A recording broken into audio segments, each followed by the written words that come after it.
Hi, welcome to One Degree Shifts. I'm Pascal Tremblay. I'm your host and the co-founder of Nectara. And today I'm really thrilled and honored that I'm joined with Dr. Pilar Hernandez. I sort of met Dr. Hernandez at Horizons in Portland maybe 3 years ago. Time flies. And I was really impressed by her talk and her views and the way she approaches medicine work. And so I'm really excited that she's on the podcast today to share some of her views with you today. Dr. Pilar is a systematically trained counseling psychologist, a licensed marriage and family therapist, and a licensed professional counselor with over 25 years of clinical experience. She's also a clinical supervisor, and she has a doctorate in counseling psychology from the University of Massachusetts. I probably didn't say that right, at Amherst. Welcome to the show. Thank you for being here. Hi, Pascal. Thank you so much for having me. I really appreciate this invitation. Tell us more about your, you called it social location. I really like that term. Tell us more about that. I want to share a little bit about where I come from and who I am, because that shapes my interests. And it also has shaped the access and opportunities that I have had in my life and also in my professional life and also in medicine spaces. I'm an immigrant in the US. At this point, I've lived half of my life in Colombia and more than half in the US. And I am Colombian. I was born and raised in Colombia, and that's also where I did my undergrad. Um, my This is an important detail. My parents were of a generation in Colombia that had this tiny window of opportunity to get a very well-grounded education through scholarships. I come from a long history of migrants, and their parents were migrants from other places in Colombia, and they were able to access education because of the programs and the politics in the country at that time. And this was like a tiny window of opportunity. So when I came into my family, my parents were situated in, let's say, moving from working class to more middle class. So I benefited from a very good education, and that's what they gave me. My father was a salary person, and my mother had a small business, and that's how I came. That's why I came to the U.S. I came through a scholarship to the University of Massachusetts. I had also the opportunity in Colombia to have exposure here and there to knowledges and ways of doing things that were not exactly mainstream. I had here and there opportunities to interact and be with people who were very different from me. And I also had a consciousness of the fact that I was a mixed person. That I had Indigenous background, that I had Black background, African background, and also Southern European background. And I'm really a mix of all these things.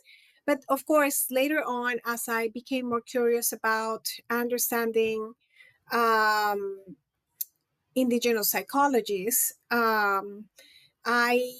in this journey, I was able to see and embrace that I and people like me are really the product of a lot of violence, the violence against women that happens within the context and colonization of the Americas. So it's really, generations and generations of rape, what have created this mestizo population that we are today, right?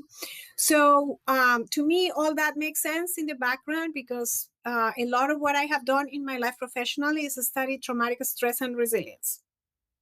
Mm-hmm. And because I have studied so much within Western thinking, traumatic stress and resilience, that actually have opened doors much later in my life to really inquire about, like, how do other people heal, and how do other people survive, and how they keep up and thrive in spite of all the things that happen to them and to us, right?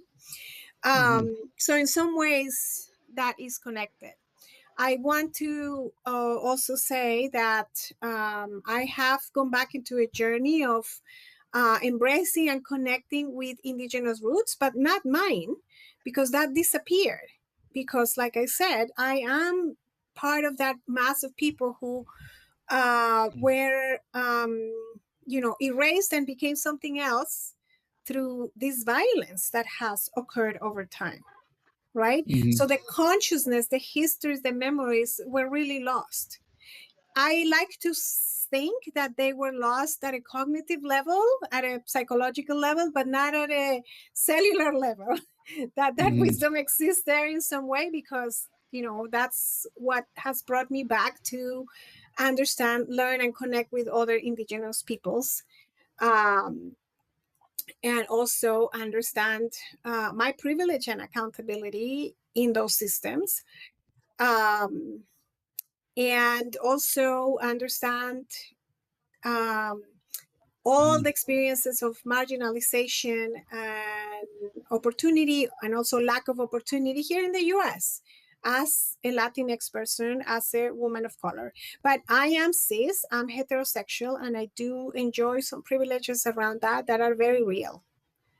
I'm still an able-bodied person, and that is also something that gives me access and opportunity to a lot of things that other people can't do, involving, for example, medicine retreats in really, places that are hard to get to.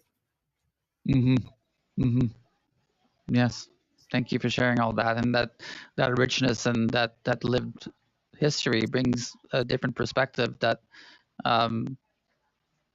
can only help support your work and the people that you're supporting through a diverse lens, and also an understanding of what suffering and erasing and colonialism and all those type of things really feel like on a very lived level. And you're also right about access and privilege. I also have the privilege of access, and I think that's a one that we often take for granted, but a lot of people don't have access. And this space in general is pretty gated in in terms of access. And how did you end up working in this space, and what did you learn from starting to work in this space from that cultural lens, and from that lived history, and from that mixed lineage? How did you step into this space, and what have you seen in the space from that lens? Because I'm really curious to hear more about your experiences and what you've seen from your own personal views. Just briefly, what opened this, how I came to work with plant medicines and what changed my life was the grandmother plant, Yagé, or ayahuasca. In Colombia, we call it Yagé. And I knew about Yagé for a long time. I didn't feel called to do it. And there was a point in my life when this was about 17 years ago, where I had enough desperation in my life and enough lack of meaning that I felt it was time for me to try this. And I did, and it changed my life completely. And I am forever grateful to this plant teacher, to this medicine, and to all the communities, human and non-human, that commune with the Yagé, and that are all giving us and have given us and given me the possibility to heal and to learn and to be here. So I'm in service to the earth, and I'm in service to the grandmother. I have my teacher for almost as long as I've been drinking, who's from the Kamensa community. His name is Santos Jamioy Muchavisoy. We have actually written together, and sometimes we do talks together. And he's been guiding me for a very long time. So that's how this started in Colombia. But Mm-hmm. when and I realized over time that there are many communities in the U.S. Undergrad communities that are wonderful communities where people were exploring this and working with medicines of different kinds and whatnot. And that was a very rich and beautiful landscape. When I kept my work in Colombia, this kind of work based in Colombia, and my teacher in Colombia. And when Measure 109, when we voted to approve Measure 109 here in Oregon, which is where I live now, that opened the door for open conversation and an open pathway to share a lot of things I knew that I couldn't share before because it was not allowed. Mm-hmm. Right. I also want to just like also take a moment to really honor and be grateful for what you shared earlier, because these sort of difficult topics that are part of the space are often not brought up, and they are permeating through the structures and the frameworks and the programs and the businesses and the facilitation that we're fostering in this space. And yet these topics are often not talked about. I don't know, perhaps you have some opinions on this, why it's not being talked about, maybe because we're kind of blind to it, maybe in some ways. But I just want to honor that you brought that up in the beginning as your social context, because it does inform a lot of your work, and those things deeply influence everything we're doing in the space. That I'd love to hear from your perspective how these this history and lived experience that you've had, and these different perspectives that you've been interfacing with in your work as well, in terms of patriarchy and colonialism and racism and sexism and those type of things, they are present in the space. And things like Measure 109, for example, maybe you can share a bit more of your involvement with that. That's how I actually met you in the beginning 3 years ago, was that you were involved in this. And at Horizons, there was big speakers, and there was a lot of excitement about this. There was a lot of big fireworks about this new measure and how amazing it was going to be. Can you share a little bit more about like your experience with that, and also from your lens as well, like what you've seen in the development of this, and you know, yeah, different opportunities or maybe different challenges that you've faced in that work? Sure. Well, in my life, in my profession as a counseling psychologist and family therapist, I've done also a lot of work over the years around how context shapes mental health and families' lives and people's choices and whatnot. Context shapes, and this identities are not just something we like. It's not about that. It's about how those identities have structural implications, right? And that's why they shape family life, and race and class and gender and sexual orientation are key to that, right?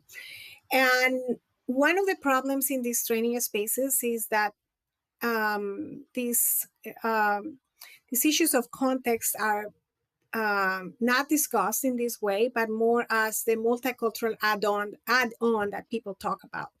So the same thing that happens in mainstream psychology and mainstream counseling is like, this is the add-on. We need to talk about this diversity stuff. Here it is.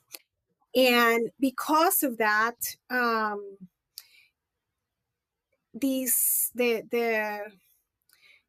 the importance of the nuances and how important our contextual experience is to heal, it's not taken into account.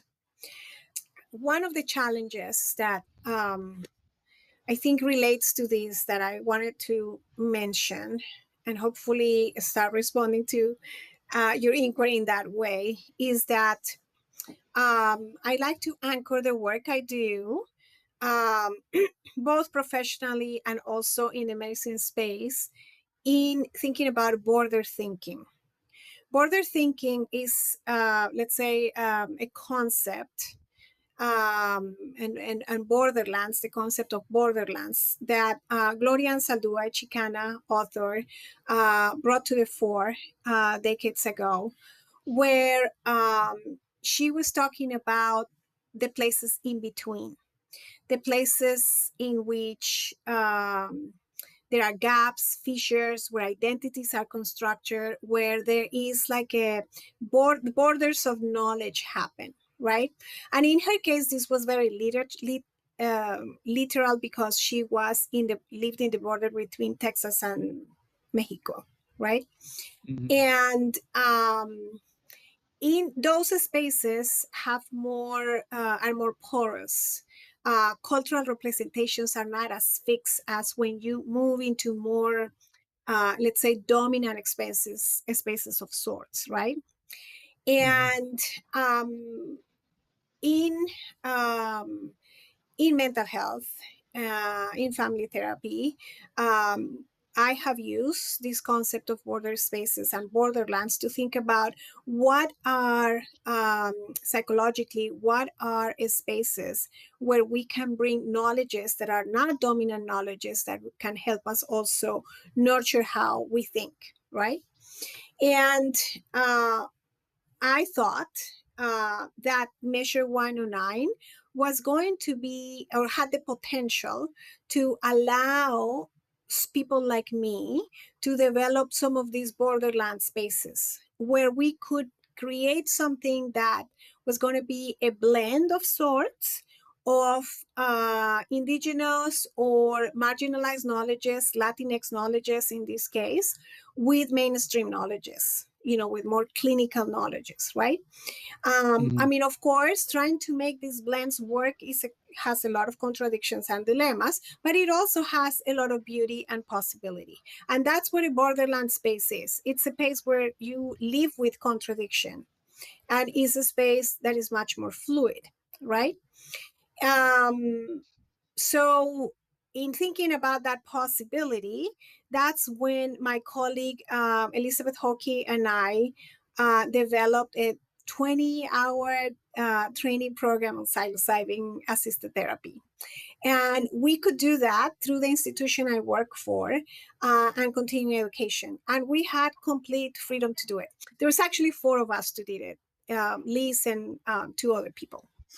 And we developed this together, and we had just freedom to do it because it was new, because the rules were not all in place, because the competition that was going to happen was not fully out there, and it had a lot of promise. And how, just a little curious to explore, what were the border elements of this program? What are some ways that you brought that concept in? Well, there was 2 people, 2 of us who were Latinx people with experience and knowledge of different indigenous medicines. And there were 2 people who were already working with ketamine. And 2 of us had been studying and working with the issues of decolonization. So it brought this indigenous element and honoring our ancestors. And the closing also had a ceremonial space. And the discussions had these different flavors. So that to me was an example in that context at that moment of a borderland space.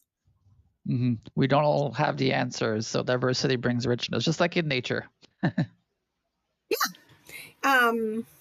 If you are out and about, you'll see that there's a lot of things, not just one.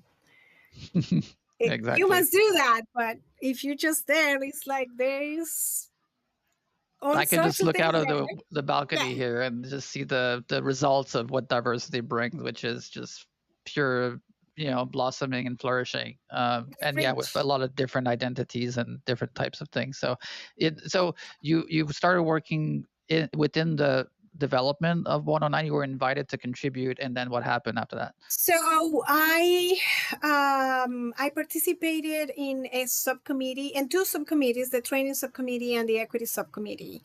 And this was to help with the rolling out of the implementation of the norm. there were many challenges in trying to be helpful and put this together. I think that everybody who was there donated a lot of time and were really willing to help out and work things out, but there were a lot of differences. What I realized through that was that some decisions were already made, and that what was really up for discussion was not what I thought was up for discussion. And maybe a lot of these processes go like that. And that there were also, groups with different interests that had weight in making decisions, right? So an example of a problem that happened later had to do with data collection.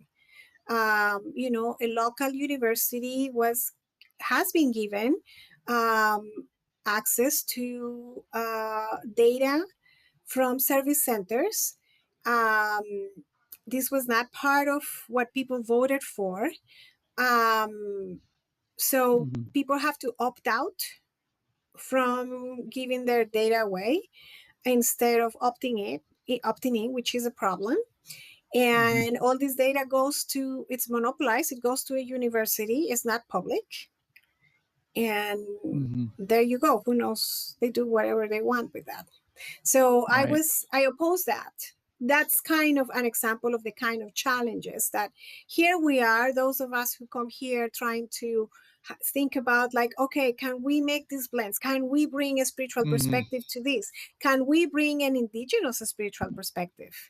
And then we have the challenges of working with, like, okay, how can we make it work with a very clinical way of thinking and a very clinical system that also is thinking about safety in a certain way. So there are all those challenges. And then there's the other political challenges, very power driven, about, oh, we want your data. And these days, data is money, right? So, and a monopoly of your data. So those are other challenges that came up that were very difficult. Do you feel like, I'm sorry to hear all that, and do you feel like you were kind of holding this new paradigm view of things, and the people you're working, some of them were also holding that, and these sort of systemic structures that we talked about earlier were too strong, and there just wasn't enough willingness and flexibility to welcome this new paradigm way of thinking? And how did it make you feel? I'm assuming you felt deflated and disappointed. It was really hard. And what happened, let me just give you a little bit of the story so you can see. So we did that training, and then that ended. And then my colleague Elizabeth Hockey and I developed a training with my institution.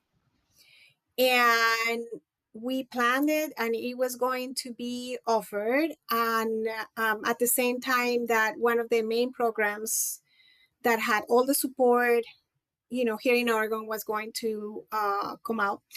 And the institution decided to close it down. So why? Because it was reasonable, because they didn't want to have any conflicts with the federal government, because psilocybin is legal. But at that time, we had institutional support. When we decided to still do this without institutional support and just create an LLC, there were 4 of us, and we created Earth Medicine Center. And once we were in that space, to answer your question, does it make you feel deflated? That's when I really felt how hard it was. That's when I knew it was hard, but it's different when you have institutional support. And the kind of institutional support that we had was really good. We worked so much. We volunteered our work to make this happen so much. And that's when it became really clear that this space is so uneven that I don't know how people can make it in this. And some programs like Subtle Winds in Eugene, Oregon have made it, and I think they are fabulous. They have a strong community, and they have a quality program, and it has taken them a lot of work to get where they are at. Earth Medicine Center did not survive, partly because the challenges were too big. On the one hand, we were strained with just 4 people trying to put everything together. But then the other piece is that, or was that, Liz and I are both licensed therapists, and we were looking at what this was going to look like for our colleagues who were going to take this program with us. And that's where this other set of challenges came in. It had to do with people were paying, between $7,000 and $10,000 for these programs, right? And you have to charge because people's training, expertise, and time matters, right? And we closed it down, this Earth Medicine Center. We were looking ahead at how hard it was going to be to establish a service center, how expensive it was going to be to establish a service center, how expensive the services were going to be, and how you probably are not going to be able to charge as much as you want to, and how it's going to be hard for people who are licensed as mental health professionals to navigate this space. It is possible if you have 2 separate practices, and some people are doing it and are doing it well. But at the time, we thought this is filled with ethical issues, and we have to go slow at this. And because of all these issues that came up, we were thinking, like, how do we embed a spiritual practice into this? Are there conditions, right? Are there material human conditions to bring psilocybin, a conscious being, and the family of psilocybin, which is, all the forest beings and all the other beings that support psilocybin? How can we bring in integrity? How can we bring them to this space where we have all these concerns about lack of equity, financial issues, and all these ethical dilemmas? Yeah, like too much people being trained, the high cost of care, the lack of integration and preparation support is blatant. That's another add-on we can talk about, the care support. The question I'm left with, and I've seen it way beyond Oregon and in plant medicine retreat centers, ketamine centers, clinics, facilitators, like, what are we doing? What are we up to in this space? Like, what is our ultimate goal here?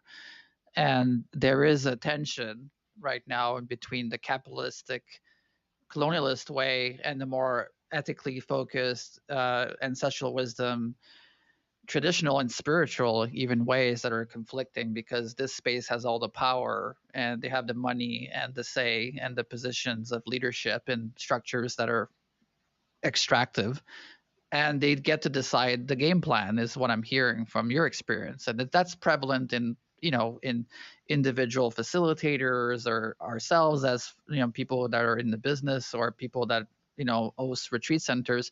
All these systems have been embedded inside of us, and we're trying to do our best to change and step into this new paradigm, but the levels of power are still very present, and they're dictating a lot of what's going on in the space. And that's very challenging. It's hard, and it takes a toll on people like yourself that are trying to do something different and more ethical and more intentional as well. So I want to salute you for your time and the energy you put into trying to do something different, and also doing something different with your work every day. So yeah, thank you for that, and fully recognizing how challenging that must have been for you.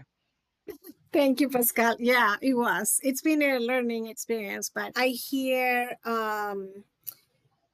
what you're saying. I mean, some of the biggest challenges in these spaces, I think, is that have to do, one, with the fact that once this, at least here in Oregon, once this measure 109 was sold as, oh, this is a therapeutic thing, this is going to help with depression and anxiety and whatnot. That's not what the measure said, but that's how it was sold. There was obviously an expectation that this is for everybody. and that we're going to help everybody. And coming from where I'm coming from, right, trying to work in this borderland space, you have to see that some people want a pill and get better. They're not interested in ceremony. They're not interested in the consciousness of psilocybin. They're not interested in reciprocity. They're not interested in preserving, the wetlands, the forests, etc., because they are giving this to us, right? That's not where they're at. They are coming to see you as if you're a mental health person who was going to help them with treatment, and they're going to feel better, and they're paying for a service and they want a good service. So there needs to be, I think, a gamut of services for different people. Some people need something very clinical, extremely clinical, that really fits into go to an office, put your shades, take these, put your shades, lay down, and I'm here with you, and here's your music. That's some of your public. And then there is a continuum of a lot of people who are going to benefit from other things. And I think there needs to be diversity and equity in all these different kinds of services. Yes, absolutely. And also the question that I'd love to ask you is, out of this system, like, who's not in the room? Who's not being included in this system? Because from what I'm hearing from you and others, that it's very expensive. People from overseas fly in and get treatment, go to a hotel, leave 2 days later. And yeah, it's expensive, and the service centers are expensive to maintain. The regulations are expensive. That everything is sort of like based on If you money. if you want to work above ground, it is very expensive. And it is very expensive because there is an infrastructure that needs to be fed, which is, the Oregon Psilocybin Services and the infrastructure created by the state. And because there is the risk, all the risk involved with the taxation here, that there is no protection, right, for the taxes. So the running a service center, I understand, is very expensive, and getting insurance is also very difficult. So yes, it's not accessible. And so this is why the work that is done underground continues to exist. And there's a lot of very experienced and good people underground who know what they are doing. And it is less expensive, of course. But the cost of underground work has also gone up because of this. Also because, people show up here with money and they can pay a lot. Some people charge more. Right. So this has created an effect that I don't find very desirable, because it has close accessibility. But at the same time, I just don't know. I really question if all the people, I question that these services are the way they are proposed are for everyone, because some people do need a psychotherapist with them. Not at the moment, but they need to have a therapist, and some people may need medical help. That might be possible. Some people need a lot more than the people who in the past used to just join gatherings underground and work together as a community. I think it's a different kind of community and a different kind of people. Right. And so do you feel like the biocentric model, the approach is being left out, the spiritual and more plant-based ancestral wisdom approaches are being left out of the system, or the access, or it's being repressed even, which is go as far as saying that, because the structure doesn't quite accommodate or welcome the ways of working that are more prevalent in those approaches for folks. So there's less options for people, basically. Yeah, and this is why the borderland practices will continue to flourish underground, because there is people, and there will always be people who are connected to the land, and who have enough freedom and protection to do other things. And I applaud that. That happens everywhere. And that should continue to happen. The of course, that brings a lot of questions about, like, safety, protection, regulation. Yeah, all these things have always been there as a problem. What we decided to do, or what I decided to do, after seeing that these vessels of the LLC, of the school, of these training programs were not the right containers, the right vessels for the program I wanted to have, was that I created a church. So I studied a little bit what the some of the churches of the South have done to be free from state interference. And I learned then that that is possible. And I created a church that is called Weaving Bridges Natural Fellowship. And it's a non-denominational faith-based organization where we acknowledge that we are nature. And we believe that nature is a spirit, and that through a deeper and more conscious connection with nature, we can open up our own spirituality and learn and commune with the spirit of nature and receive her guidance. So, in that container, where we're thinking about our relationship not only with humans, but the other than human world, is where I want to bring psilocybin, is where I want to commune with this beautiful being that is, so amazing as a teacher. So to me, creating that container was a much better container for doing the work I would like to do, that is in coherence with the way I want to integrate good knowledge from the West, from clinical practice in the West, and also indigenous knowledges that to me are essential and I want to pass down and survive. It sounds beautiful, and I'd love to hear more. And it's not about the right way or the wrong way. It's more about having spiritual ethics lead the way rather than colonialism and extractive systems that create harm. And so I think, we don't want to say that one way or another is better, but having ethics at the core of this is what the medicines are teaching us, or trying to teach us, or trying to inspire us to step into. And it's not that we're going to be perfect, but that we have this intention of letting ethics lead the way, which I think can help us reach our goals, which again brings up the question of why are we doing all this? To help heal people and planet and our communities, right? Or bring them back to wholeness. So tell us more about the fellowship, which I love the name, by the way. It just rings really nicely. Thank you. Well, I think if you ask any training program why they're doing this, everybody say that they want to help others and heal. I think that we need to go farther and explain how we are accountable to the non-human world, the other than human world, and what is our relationship with capitalist systems, because we are in it anyway. And I think that that's where there needs to be transparency, right? There are really good training programs that are a business. And the problem I have with that is that a lot of these businesses hide the fact that their ethics are involve profit, involve hierarchies of a certain kind, are exclusionary, are racist, etc., even though they say they are doing it for the wellness of everybody. So there is a lot of that out there, and I have a problem with that.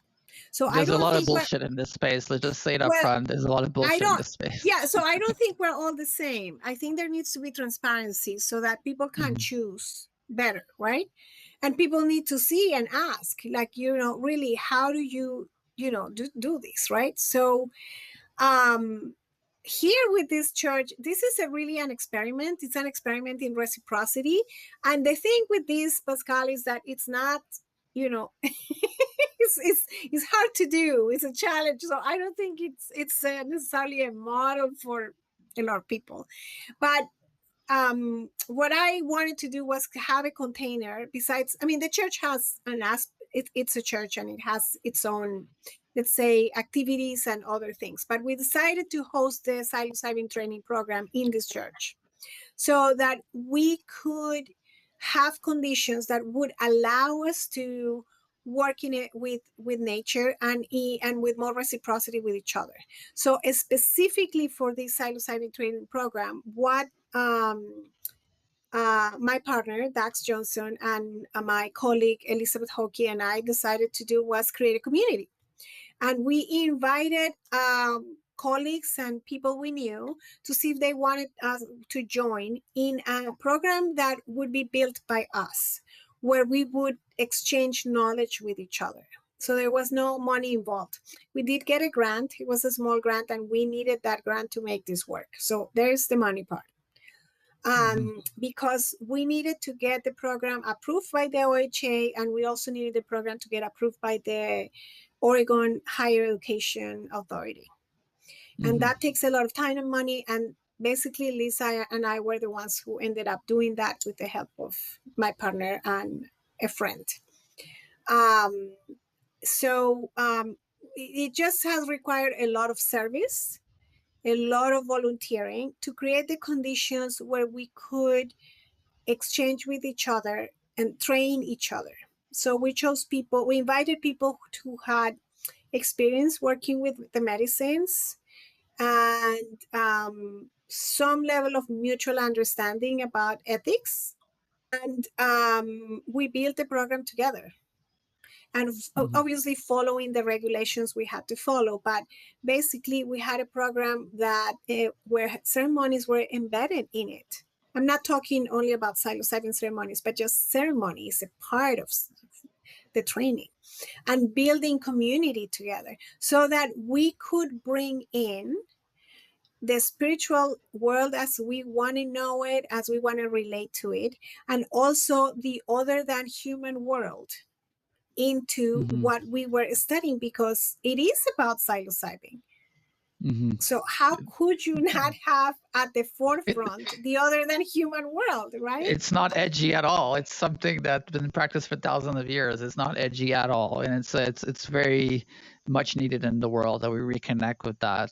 I have a friend, a really good friend, who's been doing coaching for a number of years, and recently he told me, I'm going to put the word God on my website. I'm tired of hiding the fact that I am talking about God and working with God. It's okay to talk about this stuff. Sure. Yeah, I agree. So the model you have with this program, it's actually based on bartering to get training. It's not something that you pay a fee and you're part of the program. You're actually just exchanging knowledge and also value together, which I find very interesting. So I'd love to hear more about like the curriculum, or like, is there a curriculum, or you just get together and share? It is both. One of the main sources of inspiration for what we're doing is the work of Robin Wall-Kimmerer, the author of Braiding Sweetgrass. She talks a lot about reciprocity and a gift-giving economy. And this was an experiment in gift giving instead of money giving. Like I said, we did get a small donation because we had to pay fees and things and whatnot. What we came to do together, and obviously some people offer more than other people. It's never necessarily equal. But we came to work together on, we basically said, okay, this is what we're going to do. Do you want to make that commitment? Do you want to make a commitment for a full year to put all this time to? So everybody donated a ton of time to train each other. So it was a big ask, a big commitment. So the people who were able to do it said yes. And then we worked on getting to know each other and looking at the topics that had to be covered and collectively deciding who wanted to do what, drawing on the experiences and expertise that people had. So and then at times supporting and filling in when somebody couldn't do it, or We had a situation where somebody couldn't continue with the program, so we had to fill in, that whole content at some point, right? Our friends from Subtle Winds helped us with that that problem once, because somebody couldn't do it, and we needed a instructor for that topic. So they were very supportive and helped us with that. But so we met online sometimes at a specific time, during the week, and then we did a lot of weekends. And we did a lot of weekends so that we could have blocks of time so we could interact with each other, connect, share. And so that this would feel more like that bartering with each other instead of a class. Or transactional, yeah. Yeah. There's but a lot the of mindset is different, no? Yeah, it is very different. I bet it creates the sense of shared connection and shared vision and values, and it feels very enriching, at least hearing you speak about it, that this approach of almost coming back to what makes us humans, basically, and in a way that you're interacting with each other and the way the structure is, which I love that you mentioned the money piece, because that's often an unseen, unspoken thing. Like, where's the money coming from? What are you doing with it? And we've done our very best to be fully transparent about that. Like, Nectar is a social enterprise and we operate as a nonprofit. The money gets circulated back into our offerings, and that's just part of our legal papers. So I love the way you're approaching this, and I am curious, as we're kind of nearing time, I'd love to pick your brain a little bit on something, which is, well, first of all, how can people get involved with the program? Is there like an ongoing sign up? Is there a pause? Like, what's going on with the program? Because I'd love to refer people or link people to it so they can explore if it's a good fit for them.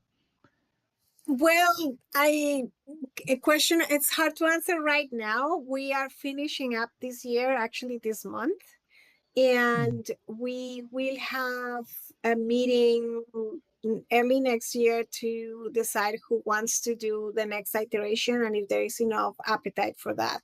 So I'm not sure. Okay, well, to be determined then. Yes. So what would you share to folks out there that are looking to take a program? There's like dozens and dozens of programs out there that promises different things at different timelines with different curriculums, and there's so many different options out there, and there's no centralized or even community driven sort of certification or review or any sort of ethical frameworks around like what's a good program, which ones are effective, and it's going to be different for everyone.